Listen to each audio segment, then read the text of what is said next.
నట్కుమార్ గారు నాకేనా? Okay okay, నీకే ప్రశ్న. ఏదంటున్నారు నట్కుమార్ గారు? ఇందులో మా బైలాస్ వేరే విధంగా ఉన్నాయి, పోలీస్ స్టేషన్కి వెళ్తే పట్టించుకోం కదా అని చెప్పి ఊరుకోవాలా, లేకపోతే ఎప్పటి నుంచో అమ్మాయిలు ఇందులో ఇబ్బందులు పడుతూ ఉన్నారు, ఇప్పుడు కాదు ఎన్నాళ్ళ నుంచో ఈ సమస్య ఉంది, ఎవరైనా కంప్లైంట్ చేస్తే వాళ్ళకి అవకాశాలు ఇవ్వడం లేదు అనే ఫిర్యాదులు కూడా ఉన్నాయి, కాబట్టి ఆ బైలాస్ నుంచి మీరు ఒక అడుగు ముందుకు వేసి నిజంగా ఇక్కడ ఏమైనా జరిగితే చట్టం తన పని తాను చేసుకుపోతుంది, ఇండస్ట్రీ కూడా తన పని తాను చేసుకుపోతుందని భరోసా ఇవ్వాలా, చేతులు దులుపుకోవాలా? 2018లో ఆ అమ్మాయిలకి భరోసా ఇవ్వడం కోసమే, అమ్మాయిలకి సేఫ్టీ కోసమే, అమ్మాయిలకి మొత్తం టోటల్గా ఏమేమి ఉన్నాయో అప్పుడు నేను సెక్టార్ చైర్మన్గా ఉన్నాను.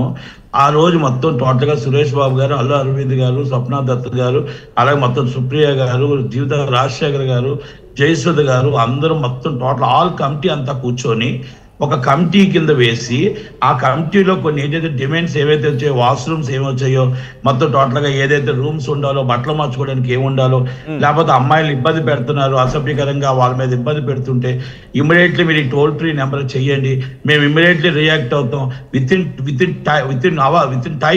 ఇన్ టైం ఇమ్మీడియట్లీ మేము రియాక్ట్ అవుతాం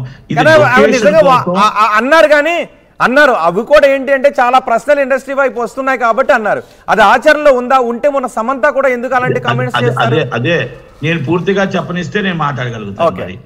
ఇప్పుడు నేనేమంటున్నానంటే ఆ రోజు జరిగిన కానించి సీసీ కెమెరాలు పెట్టాలి, అక్కడ local manager police station, near by police స్టేషన్కి వెళ్ళి ఇంతమంది లేడీస్, ఇంతమంది జెంట్స్, ఇన్ని గంటల నుంచి ఇన్ని గంటల దాకా షూటింగ్ జరుగుతుంది, ప్లీజ్ మాకు ఆల్రెడీ లేడీస్ కానిస్టేబుల్ కానీ అది పంపించండి అని చెప్పి ఆ కంప్లైంట్ అక్కడ మామూలుగా ఇన్ఫర్మేషన్ రిపోర్ట్ ఇవ్వాలి. అన్ని రూల్స్ కొన్ని జరుగుతున్నాయి, కొన్ని జరగట్లేదు పక్కన పెడితే, ఇక్కడ మనం ఆ కమిటీ పెట్టింది ఎందుకంటే ఎవరు కంప్లైంట్ ఇచ్చినా, ఎవరికి ఇబ్బంది పడినా ఆ విక్టిమ్ పేరు కానీ అవతల పేరు కానీ మనం ఎవరికి బయట పెట్టకూడదు, అవతల కాసి బయటకు రాకూడదు, ప్రెస్ మీట్ పెట్టకూడదు. ఇది మొత్తం టోటల్ గా రిపోర్టెడ్, సబ్మిటెడ్. అంటే ఏంటి ఇదంతా జరిగితే ఇండస్ట్రీలో జరుగుతున్నవన్నీ బయటకు వచ్చేస్తాయి, బయట చర్చించుకుంటారు, ఇండస్ట్రీ పరుగు పోతుంది. సో ఏది ఉన్నా సరే ఇండస్ట్రీలో మనమే తెచ్చుకుందాం, భరించండి అనేదా? ఇబ్బంది రాకూడదు, ఏమండి, ఆ అమ్మాయికి ఇబ్బంది రాకూడదు అనే ఉద్దేశంతో పెట్టడం జరిగింది.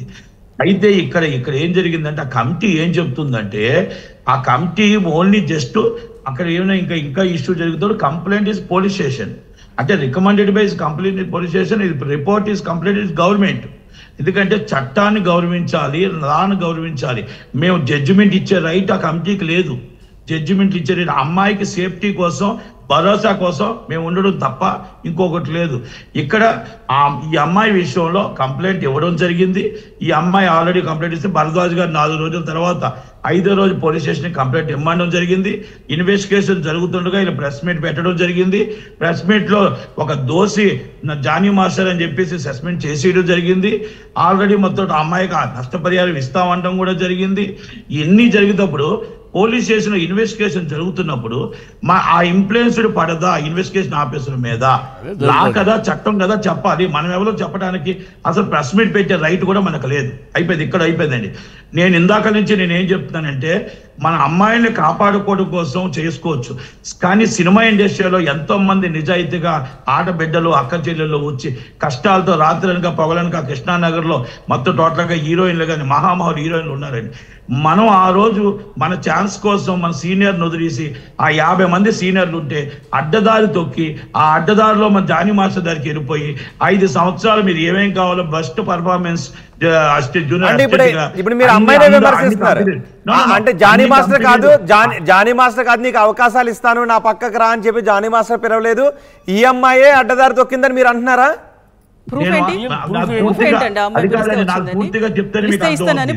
ఎందుకంటే ఆ అమ్మాయి 50 మంది సీనియర్లు ఉంటుండగా ఆ అమ్మాయి జానీ మాస్టర్ దగ్గరికి వెళ్ళడం, ఆ అమ్మాయి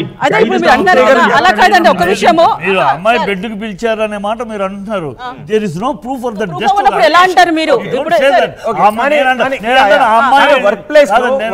నేను ఒక మాట అంటాను. ఇప్పుడు ఒక పెద్ద హీరోయిన్ పేరు చెప్పి ఆ పెద్ద హీరోయిన్ నా దగ్గరికి వచ్చింది, నన్ను ఒక హీరోయిన్ ఛాన్స్ ఇప్పించండి, నేను మీకు ఎలాంటి ఆనందం కావాలంటే అలాంటి ఆనందిస్తాను చెప్తాను. మీరేం అడుగుతారు ఇమీడియట్ గా? ఆధారాలు ఏమొకటి అడుగుతారు కదా, అమ్మాయిని అదే అడగండి. సినీ పరిశ్రమలో అమ్మాయిలను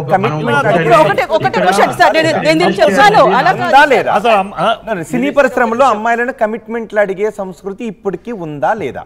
సినిమా ఫీల్డ్ లో మాత్రమే లేదు, లేదు, ఎక్కడైనా ఉంది, ఎక్కడైనా ఉందేమో కానీ మా ఇక్కడ అదే పనిగా లేదు. ఎక్కడో ఎవడో ఎవడో కాదు కాదు నటి ఎక్కడో కింద గ్రౌండ్ లో కింద లేయర్ లో ఎవరో ఉంటా ఉంటాయి. బతుకు కాదండి, కోట్లు పెట్టి సినిమాలు బుర్రలు పగలగొట్టి బుర్ర సినిమా ఫీల్డ్ ఇదే పని. సినిమా ఫీల్డ్లో ఇదే పని కాదు. కోట్లు ఖర్చు పెట్టి సినిమాలు తీస్తూ బుర్రలు పగలగొట్టుకుని మేధస్సు పంచుకుని ఎలా సినిమా మనిషి. కానీ చిట్టిబాబు గారు, ఆ అమ్మాయి సినీ పరిశ్రమకు సంబంధించిన అమ్మాయి, తన పైన సెక్సువల్ అసాల్ట్ జరిగిందని సినీ పెద్దల దగ్గరకు వచ్చి చెప్పింది. ఇప్పుడు సినీ పెద్దల్లో ఇద్దరు పచ్చి అబద్ధం నేను చెప్తాను కాదు మీరు ఎట్లాంటి పచ్చి అబద్ధం అమ్మాయి చెప్తాను. ఆ అమ్మాయి వాడుకుంది, అతను ఉపయోగించుకుంది, అతను అన్ని వేళ పెట్టుకుంటుంది. ఇవాళ ఏదో ఎదురు చూసింది, రాలేదు కనుక అర్థం తిరిగిందని చెప్తానండి. మీరు కాదని చెప్పండి. అతని దగ్గర కాకుండా అమ్మాయికి దొరకక ఎదురు తిరిగిందని అంటున్నారు ఎవరు? అమ్మాయి. ఇప్పుడు అతని దగ్గర కాకుండా అమ్మాయి 5-6 వీడియోలు ఉన్నాయి. ఆయన నాకు దేవుడు, ఆయన నాకు జీవితం ఇచ్చాడు, ఆయన నాకు శ్రేయోభిలాషి అని 5-6 వీడియోలు ఉన్నాయి. ఎక్కడ ఈ 5 ఏళ్లలో ఏనాడు అతను విమర్శించి ఒక మాట మాట్లాడాల, ఎవరి దగ్గర మాట్లాడాడు, ఎవరి దగ్గర కూడా ఆ బాధ చెప్పలా. ఇవాళ సడన్ గా ఆలోచించాడు ఎందుకు తిరిగింది అంటే 5 ఏళ్ళు అతను గొప్ప దేవుడు రాముడు నాకు అన్ని చేసిన వాడు, నీకు ఒక నెలలో దోషులు అయిపోతారా? ఇక్కడ నువ్వేదో ఆశించు. నేను ఒకసారి ఉదయకాంత్ కూడా అడుగుతాను, ఆయుధంగా ఈ షో చూస్తున్న జనాలు మీకేమనిపిస్తోంది? ఇందులో ఎవరిది నిజమని అనిపిస్తోంది? మీ అభిప్రాయాన్ని కూడా కమెంట్ బాక్స్ లో రాయండి. ఒకవేళ అక్కడ వ్యాలిడ్ క్వశ్చన్ ఉంటే మీ క్వశ్చన్ నేను కూడా తీసుకుంటాను. మీరు కమెంట్ బాక్స్ లో రాసిన క్వశ్చన్ నేను తీసుకుని సినీ పరిశ్రమకు చెందిన వాళ్ళ ముందు నేను ఆ క్వశ్చన్ ఉంచుతాను. మీ అభిప్రాయాన్ని కమెంట్ బాక్స్ లో రాయండి. ఆయన తరపున ఒక మాట అమ్మా, ఎవరైనా కంప్లైంట్ రాశారు లింగ భేదం చూడకండి. ఆడపిల్ల అనగానే చెప్పే ఎన్ని సత్యాలు, వాళ్ళ ఎన్ని గాస్పెల్ వర్డ్, వాళ్ళ ఎన్ని నిజాలు, మొగాడు ఎన్ని అబద్ధాలు, ఈ దృష్టిలో కాకుండా సమదృష్టితో చూడండి. ఆడ మొగ ఇద్దరులో ఉన్నారు సమాజంలో. ఆడవాళ్ళలో సోర్పడకలు ఉంటే మొగాళ్ళలో మురగాళ్ళు ఉన్నారు. ఇద్దరు సమానంగా ఒకళ్ళు వంచి ఎవరో క్వశ్చన్ రాశారు ఒకటి, వీళ్ళ బాధితులు ఎక్కడ బయటకు వస్తారు అని భయం సినిమా వాళ్ళకి అని ఒక రాశారు. ఇందులో ఎవరు? సాయి తేజ అంటే ఆకుల. మీరు వ్యాలిడ్ క్వశ్చన్ రాస్తే నేను ఆ క్వశ్చన్ కూడా ఇక్కడ అడుగుతాను. సో ఆడియన్స్ మీరు చూడండి. ఒకసారి నేను ఉదయకాంత్ గారితో మాట్లాడతాను. ఉదయకాంత్, ఇప్పుడు ఎక్కడైనా కూడా ఒక బాస్ స్థానంలో ఉన్నప్పుడు తన సబార్డినేట్గా ఉన్న ఒక మహిళ అయినప్పుడు ఆమెతో కనుక సెక్సువల్ ఇంటర్కోర్స్ ఇలాంటి సంబంధం పెట్టుకుంటే ఒక పెళ్ళైన బాస్ దాన్ని ఏ విధంగా చూడాలి? అమ్మాయి ట్రాప్ చేసిందని చూడాలా, లేకపోతే బాస్ స్థానంలో ఉన్నాడు కాబట్టి ఆ అమ్మాయిని లొంగ తీసుకున్నాడనే యాంగిల్లో చూడాలా? ఏ విధంగా చూడాలి? కొన్ని కోణాలు మనం ఆలోచించాల్సిన అవసరం ఏముందంటే, దీంట్లో విత్ కన్సెంట్ ఒకటి ఉంటుంది, వితౌట్ కన్సెంట్ ఒకటి ఉంటుంది. Sex with consent, with consent by force or with consent by consent తర్వాత ఫోర్స్ ఎక్కడిది? ఇంకా where there is consent there is no force. Where there is force there is no consent. Exactly ఇక్కడ చెప్తాను. నీకు ఒక మంచి అవకాశం రావాలంటే నా దగ్గరికి వచ్చి పడుకో, నీకు ఒక మంచి అవకాశం రావాలంటే నా దగ్గరికి వచ్చి పడుకో అని లేదు. సినీ ఫీల్డ్ వదిలేసేయండి. సినీ ఫీల్డ్ అనే కాదు, సాఫ్ట్వేర్ ఫీల్డో ఇంకొకటో నిన్ను అందరం ఎక్కించాలంటేనే 1 నెల రోజుల పాటు లేకపోతే ఒక 2 నెలల పాటు చేస్తారనుకుందాం.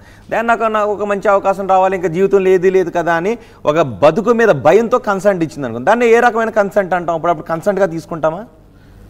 తను అడ్వాంటేజ్ పొందుతుంది అక్కడ. తను కన్సెంట్ ఇస్తూనే అడ్వాంటేజ్ పొందుతుంది.